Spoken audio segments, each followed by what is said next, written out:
नमः शिवाय प्यारे साथियों। स्वागत है आपका फिर से एक बार हमारे चैनल वर्ल्ड ऑफ हैप्पीनेस में। दोस्तों, आज बहुत ही बढ़िया वीडियो है। बहुत सारे लोगों के मेरे पास कॉल्स आते हैं जो अपने सेशंस बुक करते हैं, अपनी कुंडली दिखाते हैं। कितने सारे जो जॉब सेक्टर के लोग होते हैं जो जॉब करते हैं, एक फिक्स अमाउंट कमाते हैं महीने का। उसी में उन्होंने अपने घर का लोन भी लिया होता है, किसी ने फ्लैट किराए लोन पे ले रखा है, किसी ने कोई बिजनेस अपना जो है लोन लेकर के स्टार्ट कर रखा है। बहुत सारे लोग हैं जो बाइक लोन लेके ले लेते हैं, गाड़ी लोन पे ले लेते हैं, मोबाइल तक लोन पे ले लेते हैं। घर की हर छोटी मोटी चीजें आम आदमी जो है अपनी पूरी करने के लिए जो है वो लोन पे ले लेता है। अब कितनी बार ऐसा होता है कि पता चला बाद में बैंक वालों ने आपकी प्रॉपर्टी सील कर दी, आपकी गाड़ी उठा करके ले गए, आप पैसे ही नहीं चुका पाए। आपकी जॉब थी बहुत अच्छी, अचानक से जो है आपने लोन ले लिए और आपकी जॉब चली गई। ये किन ग्रह दशाओं में होता है और क्या इसका कोई उपाय भी होता है या नहीं होता? तो सबसे पहले समझना क्या है कि प्रॉपर्टी का कारक ग्रह कौन है। प्रॉपर्टी जब हमारे जीवन में बनती है तो उसका कारक होता है शनि। शनि जब कुंडली में बहुत अच्छा होगा तो आप प्रॉपर्टीज पे प्रॉपर्टीज लेते जाएंगे, आपका बिजनेस ग्रो करता जाएगा, जॉब में प्रमोशंस होती जाएंगी। जो प्रॉपर्टी का अगर हम मैटर देखें तो शनि का इसके अंदर सबसे बड़ा रोल होता है। जमीन का कारक ही शनि है, मकान का कारक ही शनि है। मगर बाकी सारे प्लैनेट्स का बहुत बड़ा रोल होता है।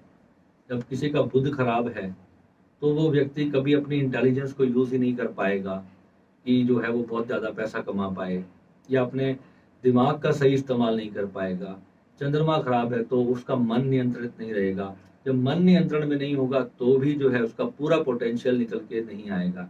लाइफ में समस्याएं आएंगी, उससे निकल जाने की, दुख से निकल जाने की, अपने आप को जब हम हार जाते हैं किसी सिचुएशन में तो अपने आप को दोबारा से जो है रीमेक करना।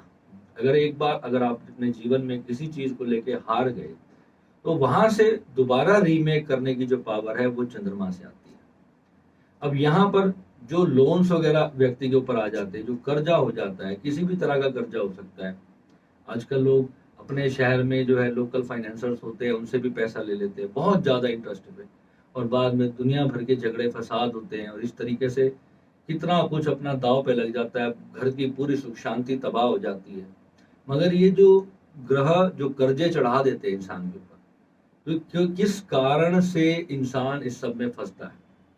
कोई लोग कहते हैं कि मेरे पास तो इतनी बुद्धि है, ज्ञान है, समझ है, इतने सारे दोस्त हैं, कॉन्टैक्ट्स हैं, फिर भी मेरे ऊपर जो है लोन चढ़ गया और मेरा बिजनेस डूब गया, मेरी पार्टियां भाग गई, मेरा जो है किसी भी कारण से मेरी जॉब चली गई या कोई भी रीजन हुआ, लोन पे नहीं कर पाए।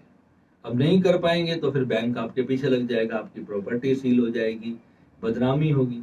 अब बदनामी कौन सा प्लेनेट देता है? जब सूर्य खराब होता है, जब भी दशा अंतर दशा में सूर्य पर कोई भी पाप ग्रह की दृष्टि आएगी तो वो बदनामी बनाएगा। वो बदनामी अब किस चीज से रिलेटेड होगी, ये फिर कुंडली में देख के पता चलेगा कि ये इस वजह से आपको बदनामी फेस करनी पड़ी। या हो सकता है आपकी बिजनेस रेपुटेशन खराब हो जाए, आपके रिलेशनशिप्स खराब हो जाए, कोई और आपसे गलत काम हो जाए जिसके कारण आपको बदनामी फेस करनी पड़ी। मगर जब सूर्य कुंडली में खराब होगा तो बिना मतलब के आरोप लग जाते हैं। राहु अब जब सूर्य में एंटर करता है तो आरोप पे आरोप उस व्यक्ति पर लगने शुरू हो जाती है। कोई भी किसी तरीके का आपको गलत आरोप आपके ऊपर लगा सकता है, क्योंकि सूर्य जो है वो आपकी मान प्रतिष्ठा है। सारा कुछ जीवन के अंदर जो भी आपका, जो भी अच्छे आप कार्य करते हो वो सब सूर्य देता है आपको, वो करने की क्षमता ही आपको सूर्य देता है। श्री विद्या की साधना जो मैं सभी को करवाता हूँ, श्री विद्या की साधना सभी ग्रहों के फलों को अच्छा करने के लिए सक्षम है। मगर फिर भी जो ग्रह की एनर्जी है वो इतनी पावरफुल होती है कि कई बार मैंने इतने सारी कुंडलियों पर रिसर्च किया, मैंने खुद 4-4 5-5 घंटे एक दिन में मैंने साधनाएं करी, जिसके तहत मुझे नकारात्मक फल बहुत कम मिला, मगर मिला जरूर। मैं ये नहीं कहूंगा कि अगर मेरी कुंडली में कोई ग्रह नकारात्मक भाव में बैठा था तो मुझे उसका पूरा जीरो फल मिला, ऐसा बिल्कुल भी नहीं है। कोई ना कोई हमसे कमी हो ही जाती है। हम घर से हम किसी भी ग्रह की ऊर्जा को बहुत ज्यादा व्यवस्थित नहीं कर पाते। कुछ ना कुछ हम मिस्टेक जाने अनजाने में हम कर ही देते हैं। कभी उपाय भूल गए, कभी रूटीन टूट गई, जा नहीं पाए, कर नहीं पाए, आलस कर लिया, तो उसी दौरान वो चूक हो जाएगी और उसी दौरान ही ग्रह अपना काम कर देगा।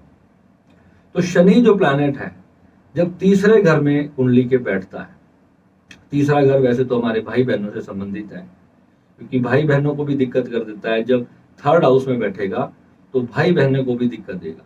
अधिकतर लोग समझते हैं जो लोन का जो भाव है वो 8वां भाव है, बिल्कुल 8वां भाव है, मगर ये इतनी बड़ी रिसर्च है जो मैं आज आपको बता रहा हूँ। ये आप अपनी कुंडली में जितने भी लोगों ने आपने लोन ले रखे हैं, आप अपनी कुंडली उठा लो, अपनी कुंडली का लग्न चार्ट उठा लो, और अगर आपको लोन पे करने में समस्या आ रही है, आपकी जॉब चली गई है, या किसी भी रीजन से आप जॉब नहीं, अपना जो है लोन नहीं चुका पा रहे, अपना कर्जा जो भी लिया आपने, चाहे किसी फ्रेंड से लिया या जिससे भी लिया, आपका ये योग जरूर जरूर जरूर होगा उसमें। और 6th हाउस में साथ में आपका मंगल भी हो सकता है और सूर्य भी होगा। मंगल और सूर्य जब दोनों आपके 6th हाउस में होंगे, या अगर सिर्फ अकेला मंगल भी आपके 6th हाउस में होगा, तब भी आपका जो कर्जा होगा वो आप सारी जिंदगी लगे रहोगे, आपके सिर पे कर्जा चढ़ा ही रहेगा। कोई ना कोई चीज आप हमेशा अपने ऊपर, आपको मार्केट की देनदारी हमेशा बनी रहेगी, यानी किसी ना किसी का कर्ज आपके सिर पे रहेगा। आपको हमेशा ये बात सताएगी कि मुझे उसके पैसे देने हैं, मैं दे नहीं पा रहा, या कोई भी रीजन ऐसा जरूर बना रहेगा। जब ये 3 प्लैनेट आप देख लो, शनि, मंगल और सूर्य, जब ये 6ठे घर में आते हैं, मंगल और सूर्य, और शनि अगर अकेला तीसरे घर में भी आ गया, तब भी जो है वो आपको प्रॉपर्टी से रिलेटेड, जो शनि है जो तीसरे घर में जाएगा, तो वो आपको प्रॉपर्टी लोन में फंसाएगा, वो आपको कैश के लोन में नहीं फंसाएगा। ये भी गारंटी मैं आपको लिख करके देता हूँ। ये जब भी आप प्रॉपर्टी का लोन लोगे, कोई प्रॉपर्टी खरीदोगे लोन लेकर के, तो कोई ऐसी परिस्थिति आपके जीवन में बन जाएगी जिसके कारण वो प्रॉपर्टी आपकी फंसेगी। और जब शनि प्रॉपर आएगा तभी प्रॉपर्टी का विवाद खड़ा होगा। और अगर सिर्फ कैश की बात है, आपने बैंक से लोन लिया, तो वहां पे मंगल आपका 6th हाउस में होगा, या फिर आपने कहीं से भी बोरो कर लिया, आप उसको चुका नहीं पा रहे, तो वो मंगल 6th हाउस में होगा। और अगर इस सब के कारण आपकी रेपुटेशन खराब होगी, आपकी मार्केट वैल्यू खराब होगी, तो फिर साथ में सूर्य भी 6th हाउस में जाएगा। अब जो वर्षफल हम देखते हैं, जो पर ईयर की जो कुंडली निकालते हैं, आप देखना अपनी कुंडली का वर्षफल चार्ट आप निकालोगे, किसी भी एस्ट्रोलॉजी ऐप से आप अपना वर्षफल देख सकते हैं, और जब आप उसमें देखोगे कि किस साल आपको ये दिक्कत समस्या आनी शुरू हुई, तो आप देखोगे उसी वर्ष ये होगा जब आपका मंगल 6th हाउस में आएगा। शुक्र अगर अष्टम में चला जाएगा तो बहुत आसानी से आपको लोन मिल जाएगा, यानी आपके पेपर्स इतने स्ट्रोंग होंगे कि यानी आप जितना बैंक से लोन मांगते जाओगे, आपको बैंक उतना लोन देता चला जाएगा। तब तक देता जाएगा जब तक बैंक की कैपेसिटी है, यानी कि आपकी प्रॉपर्टी से भी वो 1-1.5 गुना 2 गुना आपको ज्यादा दे सकते हैं आपकी सेल टर्नओवर्स के ऊपर, या किसी भी चीज के ऊपर। अगर आपका बुध और अच्छा है तो आप पहले ही अपना क्रेडिट कार्ड्स को इतना अच्छे से मेंटेन कर लोगे। ये मैं आपको बहुत ज्यादा एक्सपीरियंस से चीजें बता रहा हूँ, बहुत सारी कुंडलियों पर रिसर्च करने के बाद मैं कोई वीडियो बनाता हूँ।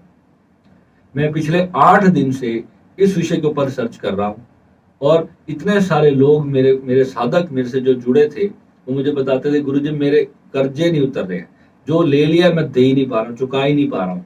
आती है इनकम आती है और साथ के साथ पैसे खर्च हो जाते हैं, पता ही नहीं चलता पैसा कहाँ से आया और कहाँ चला गया। महीने के एंड में मेरे पास खर्चे के लिए पैसे नहीं होते। ये स्थिति कब बनती है? जब ये प्लैनेट्स हमारी कुंडली में अच्छे नहीं बैठे होते। कोई भी जीवन में घटना घट रही है ना, तो उसका एक प्रॉपर समय है, और उस समय में वो ग्रह योग अपना कार्य करेगा, और आपको उसकी जो पैनिक है, उसकी जो चोट है, वो मार करके चला जाएगा, आपको पता भी नहीं चलेगा। अब यहाँ पे आज मैं इसके लिए आपको एक उपाय भी बता रहा हूँ, बहुत बढ़िया। शनि का सबसे बेस्ट उपाय क्या है? मैं फिर भी हमेशा कहता हूं कि उपाय करने से पहले अपनी कुंडली को जरूर जरूर जरूर दिखाना चाहिए एक्सपर्ट्स को, क्योंकि कई बार क्या होता है, जैसे अब मान लो शनि का मैं यहाँ उपाय बता दूं आपको। शनि का जो बेस्ट मेरा एक्सपीरियंस्ड उपाय है वो तो है कि काले जो उड़द की दाल होती है साबुत, वो हर शनिवार को आप 800 ग्राम या 8 किलो या 80 किलो, आपकी जितनी श्रद्धा हो, जितनी आपकी कैपेसिटी हो, उस हिसाब से जो है आप बहते जल में, जहाँ तेज जल का प्रवाह हो, उसमें प्रवाहित करें। तो ये शनि के लिए बहुत ही अच्छा उपाय होता है। और साथ में नारियल जो होता है जटा वाला नारियल होता है जो हम पूजा में इस्तेमाल करते हैं, उसको खड़का के देखो, उसके अंदर पानी भी होना चाहिए। उसको काले कपड़े में लपेट करके उसमें एक मुट्ठी भर काले तिल डाल करके, एक मुट्ठी भर जो है उसमें काले उड़द की दाल डाल करके, और उसको उसी के अंदर जो है थोड़ा सा सरसों का तेल भी उसको छींटा लगा करके, फिर उसको काले धागे से अच्छी तरह लपेट करके अपने सिर से एंटी क्लॉकवाइज उतार करके 7 शनिवार को संध्या होने से ठीक पहले, यानी कि सूर्यास्त अभी ना हुआ हो, सूर्यास्त से थोड़ा पहले जा करके चलते जल में छोड़ना। मगर अभी यहाँ पे जो असली पॉइंट देखने का है वो ये देखना है कि आपकी कुंडली के 4th हाउस में कोई बहुत अच्छा प्लेनेट ना बैठे। अगर कोई बहुत ही अच्छा प्लेनेट वहां पर बैठा है कुंडली के 4th हाउस में, तो फिर आपको उस प्लेनेट की खराबी की समस्या आ सकती है। इसलिए मैं कहता हूं कि कुंडली को पूरा जांचना चाहिए। एस्ट्रोलॉजर रटे रटाए उपाय दे देते हैं, कुंडली को पूरा कंसीडर नहीं करते। उन्होंने अपनी लाइफ पे उसको एग्जामिन करके नहीं देखा होता, कितने लोगों को वो उपाय दिया है, उनके टच में ही नहीं रहते। क्योंकि लोग आते हैं, एक चलती दुकान की तरह कस्टमर आता है और अपनी कुंडली दिखाता है, उपाय लेता है और चला जाता है। बेचारे का कोई कार्य हुआ या नहीं हुआ ना एस्ट्रोलॉजर को पता है, ना उसको, वो भी दोबारा उसके पास नहीं जाता, वो अगली बार अपना एस्ट्रोलॉजर ही बदल लेता है। कम से कम एस्ट्रोलॉजर्स को ये चीज जरूर करनी चाहिए कि वो आपसे ये बात पूछे कि आपको मैंने ये उपाय दिया था, आपको उसका लाभ हुआ या नहीं हुआ। वो आपके साथ थोड़ा टच में रहे, आपको भी उनके टच में रहना चाहिए। एस्ट्रोलॉजर एक बार फीस लेके दोबारा आपसे राम राम भी नहीं करते, ये बहुत ही गलत बात है।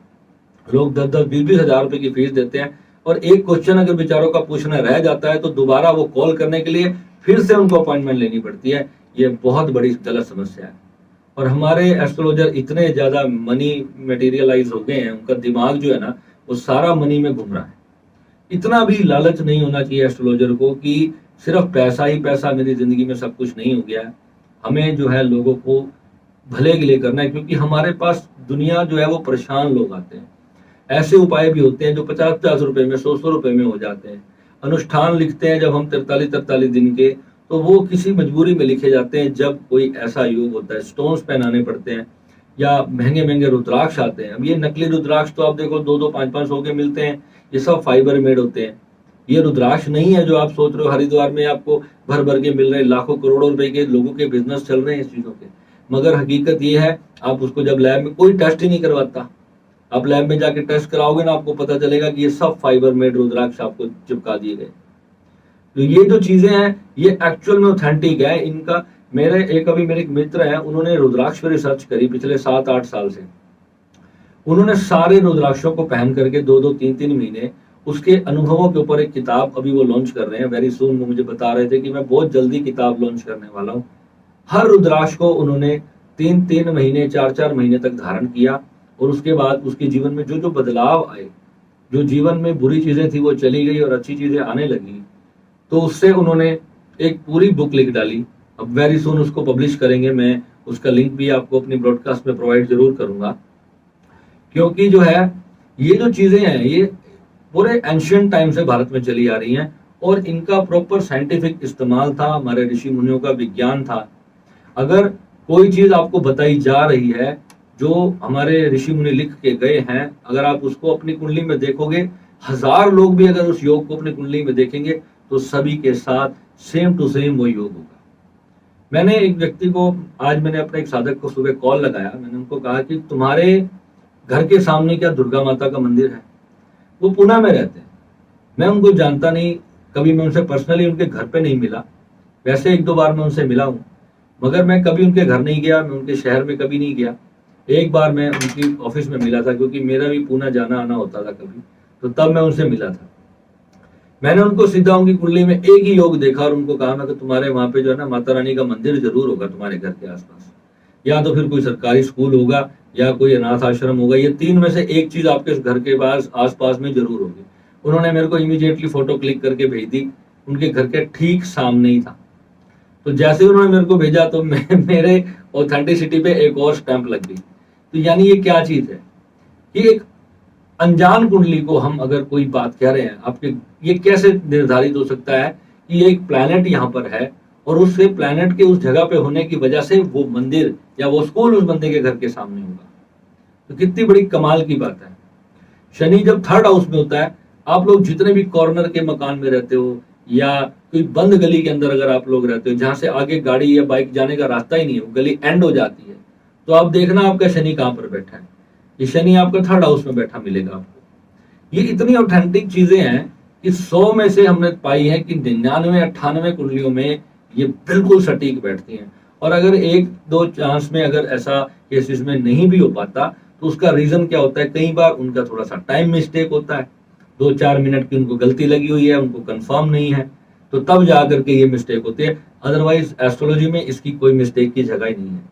जितना ज्यादा आप इसकी पढ़ाई करोगे, जितना ज्यादा आप इसको समझोगे, आप उतना अपने जीवन को जान पाओगे। इतना मजा आएगा कि और कोई विषय पे बात करने का मन नहीं करेगा। यानी कि लाइफ को पहले से जानने की जो क्यूरोसिटी होती है वो बहुत प्यारी होती है। पता चल जाता है कि दुख आने वाला है, सुख आने वाला है, पहले से प्रिपेयर हो जाता है बंदा। उसको ये पता होता है कि मुझे अभी क्या करना है, ये चोट मुझे लग सकती है या इस चीज से मेरे दिल को आघात लग सकता है, मेरे को कोई अपना बहुत कीमती पर्सन खोना पड़ सकता है, प्रॉपर्टी खोनी पड़ सकती है, पैसा खोना पड़ सकता है, मैं क्या गलतियां ना करूं जो जिसके कारण वो चीजें होने से शायद बचा पाऊं। तो यही वो उपाय होते हैं। अब जैसे गुरु और केतु, तो ये जो संयोग है, ये जब एक साथ बैठ जाते हैं कुंडली में, तो जब छठे घर में, ये मान लो बृहस्पति आपका छठे घर में बैठ गया, अब गुरु तो बहुत अच्छा प्लेनेट है, मगर जब ये छठे घर में बैठता है ना तो अच्छाई को भी डुबा देता है। यानी आप जिसको भी पैसे दोगे ना उधार में, अपने फ्रेंड की हेल्प करोगे, वो आपके पैसे वापस ही नहीं देगा, वो कभी आपको सपोर्ट करेगा ही नहीं, वो लेते समय आपसे कुछ और हो जाएगा। इतना आप अंधविश्वास करने लगोगे दुनिया पे, इतनी ज्यादा चोटें आपको देंगे। चाहे केतु है, ये गुरु है, ये दोनों ऐसे प्लेनेट हैं, जब ये खराब हो जाते हैं ना तो आपकी अच्छाई की भी कोई वैल्यू नहीं रह जाती। आप जितना भी अच्छा करते हो दुनिया के साथ, दुनिया अपना काम निकालती है और बस उसके बाद आपको उठा करके फेंक देती है। तो ये चीजें हैं, जब आप अपनी कुंडली में इसको देखोगे, कंसीडर कराओगे, आप अपना एनालिसिस लो कराओ, और उसके बाद आप समझो कि मुझे क्या क्या चीजें करनी चाहिए रूटीन में और क्या नहीं करने चाहिए। मैंने लगभग अपने 300-350 वीडियोस में बहुत ज्यादा जो बारीक बारीक चीजें हैं मैंने उन्हीं पर बात की है। और आजकल की जो लाइफ की समस्याएं हैं जिनसे लोग दुखी रहते हैं, मैं कहता हूँ परेशानी भी अगर इंसान को है ना तो उससे लड़ने की ताकत एटलीस्ट बंदे का चंद्रमा तो इतना स्ट्रांग हो, क्योंकि परेशानियां तो अपनी जगह पर चल ही रही हैं, वो तो हमें कहीं ना कहीं पकड़ ही लेती हैं, मगर उसके अंदर से लड़ने का जो धैर्य होता है। कितने लोग होते हैं बेचारे क्रोध में आकर के कुछ ऐसा गलत स्टेप उठा लेते हैं जो रही सही कसर भी खत्म हो जाती है किसी चीज को बचाने की। जो हमें सही राइट टाइम पे जो एफर्ट करना होता है, कई बार हमें बहुत पछतावा होता है बाद में कि मेरी छोटी सी मिस्टेक से मैंने इतनी बड़ी चोट खाई और मैं क्या इसको संभाल नहीं सकता था। मगर हम एफर्ट कर रहे हैं अपनी लाइफ को अच्छा करने के लिए, आपकी लाइफ को अच्छा करने के लिए, तो ये भी बहुत अच्छी बात है। तो जीवन में जो हो रहा है, जीवन एक दिन तो देखो सब कुछ छोड़ के हमें सबको चले ही जाना है, मगर जो है लाइफ को अच्छा करने के लिए जो प्रयास किए जा सकते हैं एटलीस्ट वो हमें जरूर करने चाहिए। सडन सब कुछ होता है व्यक्ति के पास, अचानक पता चला परिवार में कोई बहुत बड़ी ट्रेजेडी हो गई, वो फिर भगवान के पास जाके यही बात बोलता है कि मेरे साथ ऐसा क्यों हुआ। तो कई लोगों को पता ही नहीं है कि कुंडलियां होती भी है, ऐसा भी जीवन में होता है विज्ञान। इतनी बड़ी साइंस जब पूरी तरह से फेमस नहीं है, जन जन को इसकी नॉलेज नहीं है, तो इसी वजह से जो है लोग एस्ट्रोलॉजर्स पर विश्वास नहीं करते। मैं कहता हूँ आप आओगे अपनी कुंडली सामने जब आप लेके हमारे बैठो, या कॉल पे कराओ, वीडियो कॉल पे कराओ, जैसे मर्जी आप अपना एनालिसिस करवाओ। जब आपको आपकी प्रेडिक्शंस दी जाती हैं तो आपको उसके बाद पता चलेगा कि जो स्टडी मैं काम में 2 घंटे लगाता हूँ और 10 घंटे में उसको पढ़ने में लगाता हूँ, क्योंकि मैं अभी बहुत कम जानता हूँ एस्ट्रोलॉजी को। और इस भारत के बड़े से बड़े एस्ट्रोलॉजर को भी मैंने देखा है, वो भी बहुत कम जानता है, क्योंकि कई बार मेरे हाथ ऐसे सूत्र लगे हैं जो बड़े बड़े एस्ट्रोलॉजर्स को भी नहीं पता। तो मैं सोचता था कि ये भी हो सकता है, जब प्लैनेट क्लियर बिल्कुल साफ अच्छा इंडिकेट कर रहा है, उसके बावजूद जो है कोई घटना घटती है, इससे आपका एक्सपीरियंस और बढ़ता है, आपको पता चलता है। जैसे राहु है, राहु पे जितने एस्ट्रोलॉजर जितनी बात करते हैं उतना कम होगा। राहु इतना बड़ा रहस्यात्मक प्लैनेट है क्योंकि ये सडनली कुछ ऐसा करता है बिल्कुल बियॉन्ड एक्सपेक्टेशन, जो जिस व्यक्ति पे आप अपनी जान से भी ज्यादा भरोसा करते हो वो आपको चोट मार के चला जाता है। ये राहु के, जब आप खराब राहु आपकी किस्मत में होता है तब ये घटनाएं घटती है। और यही राहु जब अच्छा होता है तो एक ऐसा व्यक्ति जिससे आपने कभी उम्मीद भी ना रखी हो कि ये भी मेरे काम आ सकता है, और वो व्यक्ति अचानक से आपके लिए कुछ इतना बड़ा कार्य कर देगा, आप हैरान हो जाओगे कि ये भगवान की कृपा कैसे हो गई। ये वास्तविकता में आप लेकर ही पैदा हुए होते हो, आपके ही अपने ही कर्म होते हैं जिसके कारण आपके ये ग्रह अच्छे या बुरे होते हैं। ग्रहों कितना भी ग्रह अच्छा क्यों ना हो, मगर जब एक दूसरे की दृष्टि संपर्क में आता है, यानी एक शुभ ग्रह जब पाप ग्रह की दृष्टि संबंध में आता है या उससे वो टक्कर खाता है, तो फिर जो है वो कहीं ना कहीं कोई ना कोई पार्ट ऐसा हो ही जाता है। फिर उसके बाद हमारा ध्यान योग शुरू होता है। अब चोट लग गई, उससे निकलने का भी रास्ता है, यानी कि अब जख्म तो हो गया, अब उसको भरना भी तो है।